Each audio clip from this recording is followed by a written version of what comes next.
ಮೊದಲೇ ಆ ಕಲ್ಪನಾ ನನಗೆ ಒಪ್ಪಿಸಿದ್ರೆ ನನ್ನ ಮಗಳಿಗೆ ಗತಿ ಬರ್ತಾ ಇರಲಿಲ್ಲ. ಬಿಡಲ್ಲ, ಯಾವ ಬಿಡಲ್ಲ ನಾನು.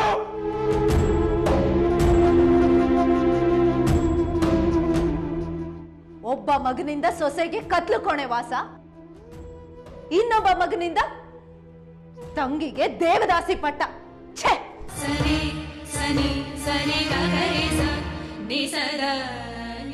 ಆದ್ರೆ ಇದು ಎಲ್ಲದರ ಮೂಲ ಎಲ್ಲಿದೆ ಅಂತ ಸ್ವಲ್ಪ ಯೋಚನೆ ಮಾಡಿ. ಕಲ್ಪನಾ ಇಲ್ಲಿಗೆ ಬರೋದಕ್ಕೆ ಯಾರು ಕಾರಣ? ನೀವೇ. ನೀವು ಚಂದ್ರಗಿರಿಗೆ ಹೋಗದೆ ಇದ್ದಿದ್ರೆ, ಹರಿ ನಿಮ್ ಜೊತೆ ಚಂದ್ರಗಿರಿಗೆ ಬರ್ದೇ ಇದ್ದಿದ್ರೆ ಇದ್ಯಾವುದು ನಡೀತಾ ಇರ್ಲಿಲ್ಲ. ಅಪ್ಪ ಮಾಡಿದ ಕರ್ಮ ಮಕ್ಕಳಿಗೆ ತಟ್ಟಾಗಾಯ್ತು, ಅದು ಹೆಣ್ಣು ಮಕ್ಕಳಿಗೆ.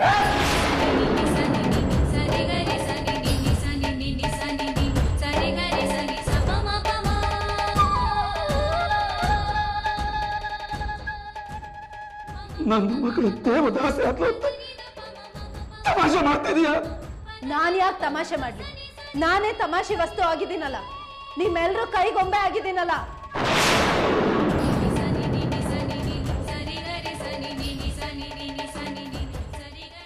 ಇಷ್ಟಕ್ಕೆ ಮಗಳಿಲ್ಲ ಚಿತ್ರ. ಇನ್ನೆರಡು ದಿನದಲ್ಲಿ ನನ್ನ ಮಗಳು ಸುರಕ್ಷಿತವಾಗಿ ವಾಪಸ್ ಬರಲಿಲ್ಲ ಅಂದ್ರೆ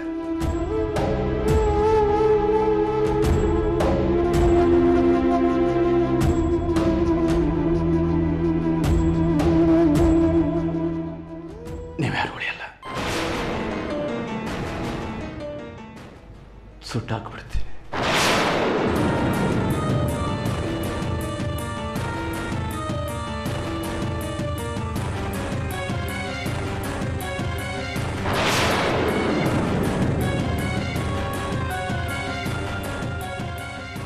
ಸುಟ್ಟಾಕ್ಬಿಡ್ತೀನಿ.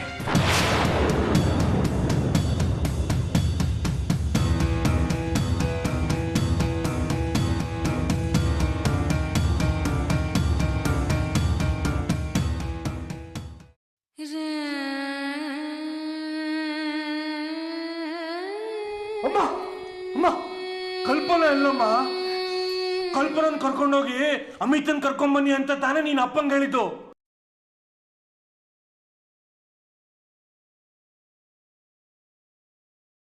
ಅಮಿತ ಬರ್ಲಿಲ್ಲ, ಕಲ್ಪನಾದ್ರೂ ಕರ್ಕೊಂಡ್ ಬರ್ಬೋದಿತ್ತಲ್ವಾ?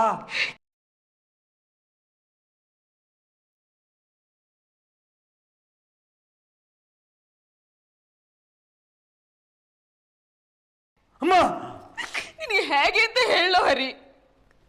ನಿಂದೆ ನಿನಗೆ ನಿಂದಾದ್ರೂ ಬುದ್ಧಿ ಸರಿ ಇದ್ದಿದ್ರೆ ನಮ್ಮ ಮನೆಗೆ ಈ ಗತಿ ಬರ್ತಿರ್ಲಿಲ್ಲ.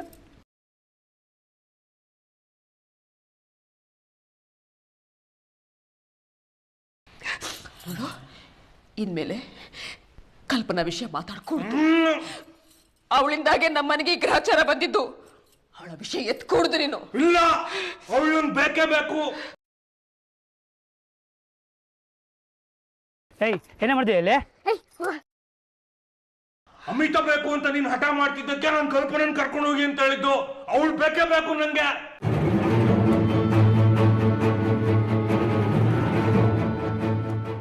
ಅಮ್ಮ, ಅವಳು ಬೇಕೇ ಬೇಕು. ಅಮ್ಮ ಅಮ್ಮ, ಅವಳು ನನ್ನ ಹೆಂಡತಿ. ಅವಳು ಬೇಕೇ ಬೇಕು ನಂಗೆ. ಅವಳು ಬೇಕೇ ಬೇಕು. ಕಲ್ಪ,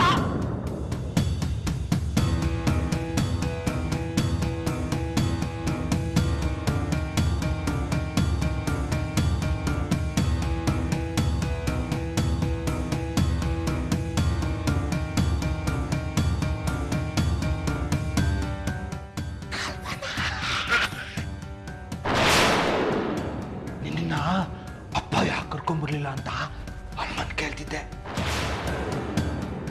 ಎಲ್ಲಿದ್ದೆ ನೀನ? ಕಾರಲ್ಲಿ ಇಲ್ಲೇ ಇಲ್ಲ.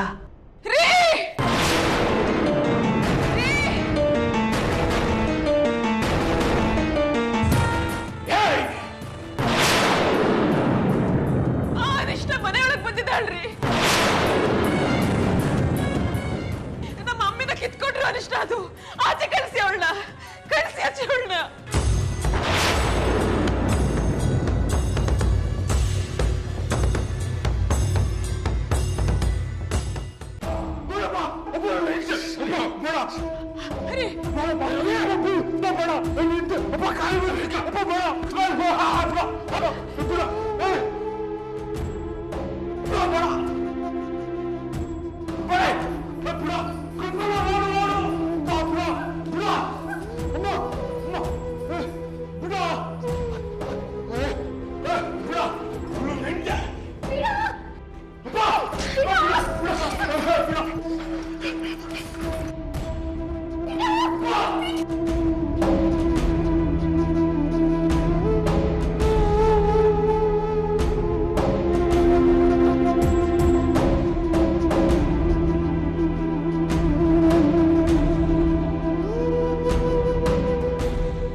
ಇನ್ನು ಮೇಲೆ ನೀನು ಮನೆಯಿಂದ ಹೊರಗಡೆ ಹೋಗಬಾರ್ದು. ಹೊರಗಡೆ ಬಿಟ್ಟು ಅಷ್ಟೇ ನಿನಗೆ. ರವಿ, ಅವ್ರು ಒಳಗಡೆ ಬರದೇ ಹಾಗೆ ನೀನು ನೋಡ್ಕೋಬೇಕು. ನೀನು ಅಷ್ಟೇ ಏನಾದ್ರೂ ಅವಳನ್ನ ಒಳಗಡೆ ಸೇರಿಸುದು. ನನ್ನ ಹೆಂಡತಿ ನೀನಾದ್ರೂ ಹೇಳಮ್ಮ, ನನ್ನ ಹೆಂಡತಿ ಬೇಕು, ನನ್ನ ಹೆಂಡತಿ ಕರ್ಕೊಂಡು ಹೋಗ್ಬೇಡ ಅಂತ ಹೇಳು. ನೀ ಹೇಳು ಅಮ್ಮ, ಹೇಳಮ್ಮ ಅಮ್ಮ, ಹೇಳಮ್ಮ, ನನ್ನ ಹೆಂಡತಿ ಬೇಕು ಅಮ್ಮ. ಕಲ್ಪನಾ, ಅಪ್ಪ, ಅಮ್ಮ, ಅಮ್ಮ ಹೇಳಮ್ಮ, ಅಪ್ಪ, ಕಲ್ಪನಾ, ಕಲ್ಪನಾ, ಅಪ್ಪ, ಅಮ್ಮ ಹೇಳಮ್ಮ.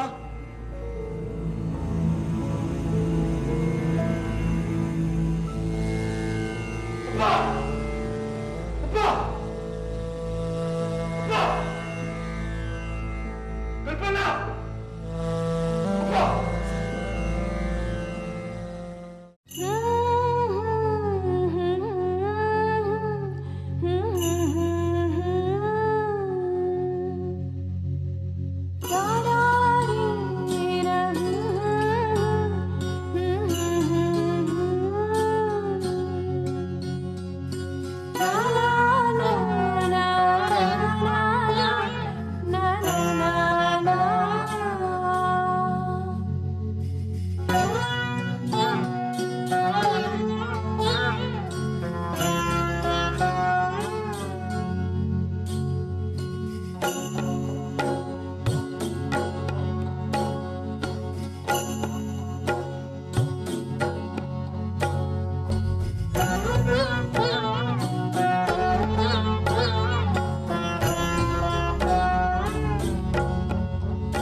ನೀವು ಹೋಗ್ತಾರೆ, ಒಂದ್ ನಿಮಿಷ ಬಂದೆ.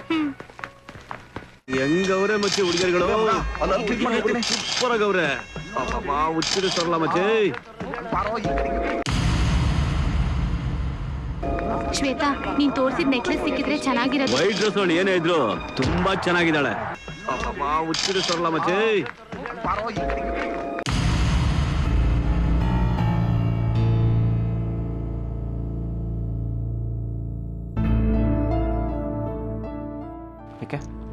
ಫಿಲ್ಮ್ ಚೆನ್ನಾಗಿರ್ಲಿಲ್ಲ. ಚೆನ್ನಾಗಿರ್ಲಿಲ್ಲ, ಅಸಹ್ಯ ಆಗಿತ್ತು ಪ್ರಣವ್. ಇದು ಬ್ಯಾಕ್ ಗ್ರೌಂಡ್ ಅಲ್ಲಿ ಆರ್ಟ್ ವರ್ಕ್ ಚೆನ್ನಾಗಿತ್ತು, ಅದಕ್ಕೆ ಹಾಕಿದ್ದೆ. ಟೀ ತಗೋ.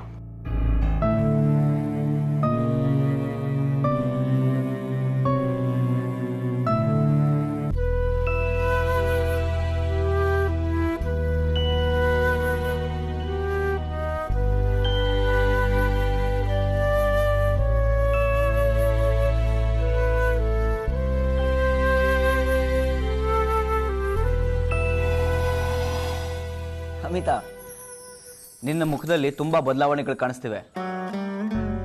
ಇದೇನಿದು, ಗೌರಮ್ಮನ್ ತರ ಹೊಸ ಸ್ಟೈಲ್ ಮಾಡ್ಕೊಂಡ್ಬಿಟ್ಟಿದ್ಯಾ? ಕೆನ್ನೆಗೆ ಅರ್ಶನ, ಹಣೆ ಕುಂಕುಮ, ಯಾವುದೋ ಪೂಜೆ ಮುಗಿಸ್ಕೊಂಡ್ ಬಂದಿರೋ ತರ ಇದೆಯಾ?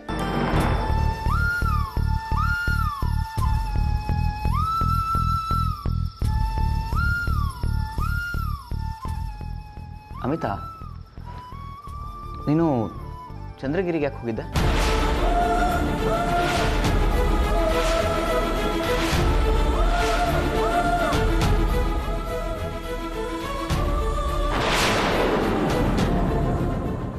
ನೆನ್ನೆ ನೀನು ಅಲ್ಲಿಂದ ಲ್ಯಾಂಡ್ಲೈನಿಂದ ಫೋನ್ ಮಾಡಿದಾಗಲೇ ನನಗೆ ಗೊತ್ತಾಗಿತ್ತು ನೀನು ಅಲ್ಲಿದ್ಯಾ ಅಂತ. ಅಲ್ಲಿ ಯಾರಾದರೂ ಫ್ರೆಂಡ್ಸ್ ಇದ್ದಾರಾ? ಇಲ್ಲ. ಒಬ್ರು ಪರಿಚಯದವರು ಇದ್ದಾರೆ.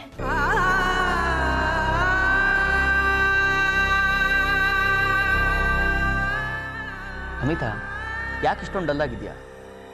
ಟ್ರಾವೆಲ್ ಮಾಡಿದ್ದು ಸುಸ್ತಾ? ತುಂಬಾ ಸುಸ್ತಾಗಿದೆ ಪ್ರಣವ್. ಸರಿ, ಹಾಗಾದ್ರೆ ನೀನು ಫ್ರೆಶ್ ಆಗಿ ರೆಸ್ಟ್ ತಗೋ.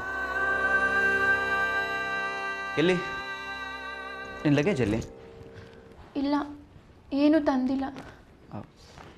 ಓಕೆ, ನೀನು ರೆಸ್ಟ್ ತಗೋ. ನಾನು ಅಷ್ಟರಲ್ಲಿ ಒಂದಷ್ಟು ಡ್ರೆಸ್ಗಳು ತರ್ತೀನಿ. ನಿದ್ದೆ ಬರಲಿಲ್ಲ ಅಂದರೆ ಲ್ಯಾಪ್ಟಾಪಲ್ಲಿ ಒಳ್ಳೆ ಮೂವೀಸ್ ಇದೆ, ನೋಡು. ಬೋರ್ ಆದರೆ ಮ್ಯೂಸಿಕ್ ಇದೆ, ಹಾಕ್ಲಾ? ಬೇಡ ಪ್ರಣವ್. ಅರೆ ಇದೇನು ಟೀನೇ ಕುಡ್ದಿಲ್ಲ? ಬೇಡ.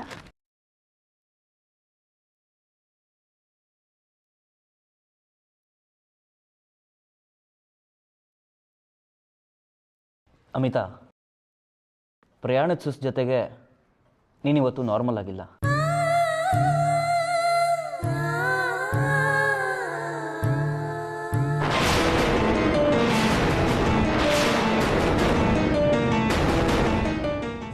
ಅರೆ ಇದೇನಿದು, ತಲೆಗೆ ಮುಚ್ಚಿಕ್ಕಿಸ್ಕೊಂಡ್ಬಿಟ್ಟಿದ್ಯಾ?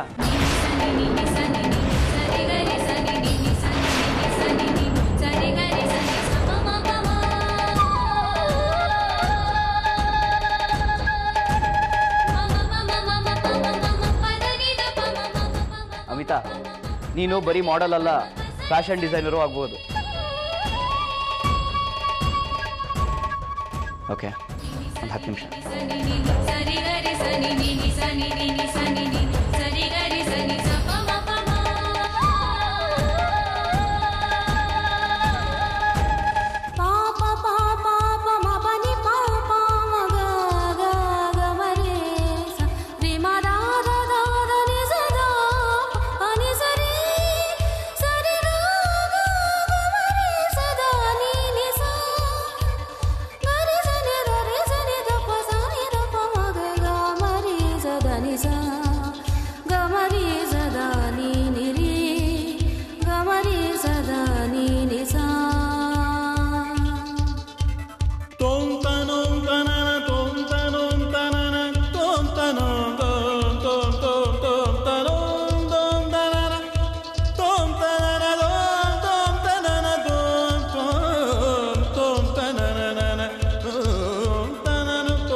ಏನ್ರಿ ಇದೆಲ್ಲ?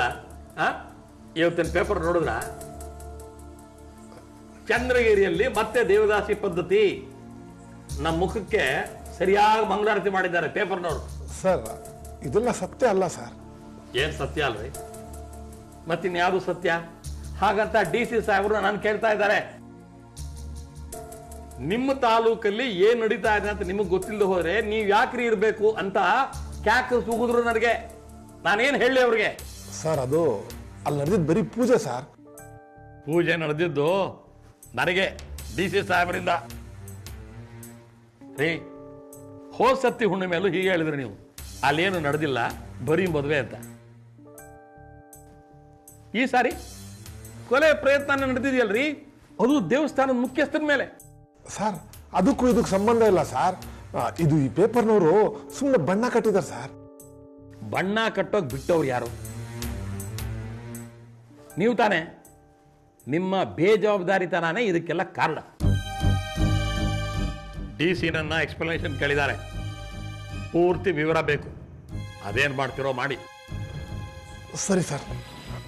ಒಂದು ನಿಮಿಷ, ವಿವರ ಎಲ್ಲ ಸರಿಯಾಗಿರ್ಬೇಕು. DC ಸಾಹೇಬ್ರೆ ಖುದ್ದಾಗಿ ಬಂದ್ರು ಬರಬಹುದು, ಅವ್ರೆದುರಿಗೆ ಬೆಬ್ಬೆಬ್ಬೆ ಅನ್ಬೇಡ್ರಿ. ನೋಡಿ, ರೆಕಾರ್ಡ್ ಪ್ರಕಾರ, ಸಾಕ್ಷಿ ಪ್ರಕಾರ ಎಲ್ಲ ನಿಖರವಾಗಿರ್ಬೇಕು. Okay sir.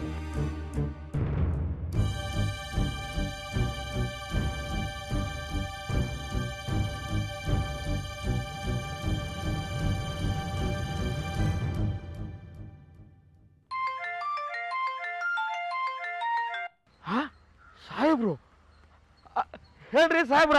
ಕಳಪ, ಏನೇ ಇದು? ಚಂದ್ರಗಿರಿ ನ್ಯೂಸ್ DC ವರೆಗೂ ಹೋಗಿದೆ. ಪೇಪರ್ ನೋಡಿ ಉಗಿದ್ರು. ಇವತ್ತು ತಹಸೀಲ್ದಾರ್ ಎನ್ಕ್ವೈರಿ ಮಾಡೋಕೆ DC ಬರ್ತಾ ಇದಾರಂತೆ. ಹೌದೇನು? ನಾವೇನ್ ಮಾಡ್ಬೇಕು ಹೇಳ್ರಿ ಸಾಹೇಬ್ರ? ಆ ಮುಕ್ತೇಶ್ವರ ರಂಗಣ್ಣ ಹೇಗಿದ್ದಾರೆ? ಮಾತಾಡ್ತಾರ್ರಿ, ಆದ್ರ ಹೊಟ್ಟಿಗೆ ಕತ್ತಿ ಪೆಟ್ಟು ಬಿದ್ದೈತಲ್ಲ, ಅದಕ್ಕ ಮಲಗಿದಲ್ಲಿ ಹೇಳಂಗಿಲ್ರಿ. ನೋಡು, ಅವ್ರನ್ನ ನೋಡಿ ಮಾತಾಡ್ಸಕ್ ಬರ್ಬೋದು, ಅಪ್ಪಿ ತಪ್ಪಿ ಕೂಡ ದೇವದಾಸಿ ಪದ್ಧತಿ ನಡೀತು ಅಂತ ಬರಬಾರ್ದು. ಆತ್ರಿ. ನೋಡು, ಇನ್ನೊಂದು ಕೆಲಸ ಮಾಡು, ಅವ್ರು ಬಂದಾಗ ನಿನ್ನ ಕಡೆ ಅವ್ರನ್ನ 4-5 ಜನ ಸೇರಿಸಿರು.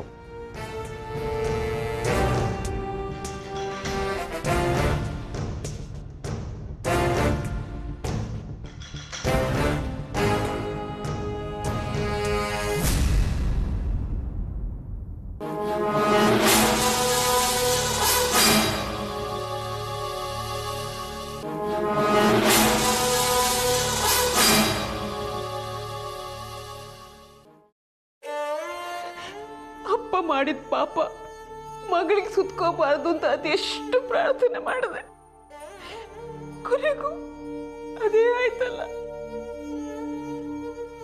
ಇದು ಸರಿನಾ?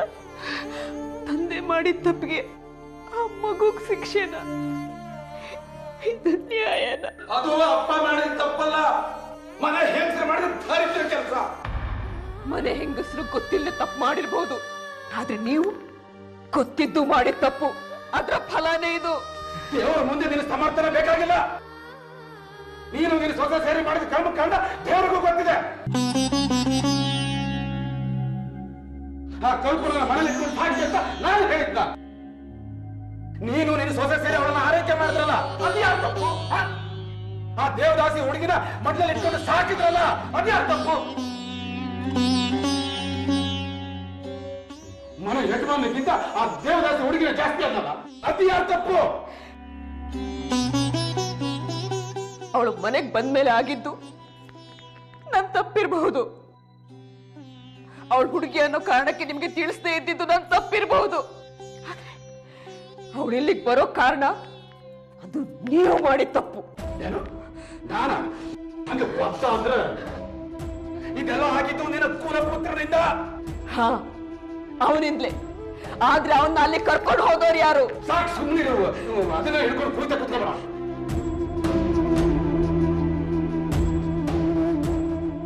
ಮುಂದೆ ಏನು ಮಾಡಬಹುದು ಅಂತ ಅದ್ರ ಬಗ್ಗೆ ಯೋಚನೆ ಮಾಡು.